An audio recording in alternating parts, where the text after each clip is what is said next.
Minneapolis Fed President Neel Kashkari has been warning that recent bank turmoil has increased the risk of a U.S. recession. He spoke on CBS's Face the Nation over the weekend. What's unclear for us is how much of these banking stresses are leading to a widespread credit crunch. And then that credit crunch, you're right, just as you said, would then slow down the economy. This is something we are monitoring very, very closely. There's that credit crunch phrase again. Minneapolis Fed President Neel Kashkari speaking there just yesterday. What is his view? I mean, that's his view on where the credit story, I suppose, goes. But what about his view on deposit flight? Did we get any insight there?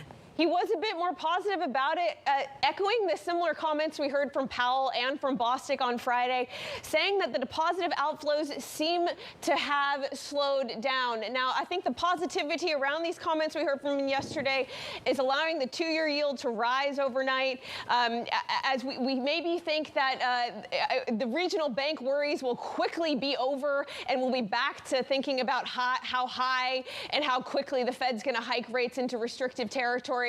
Now, the pessimists would say these regional bank worries are not going to abate until the Fed cuts rates. They have a hard time competing with money markets to keep these deposits, and their business model isn't as profitable when the front end of the yield curve is this inverted. So the pessimists out there really think that this regional bank woe will continue until the Fed cuts.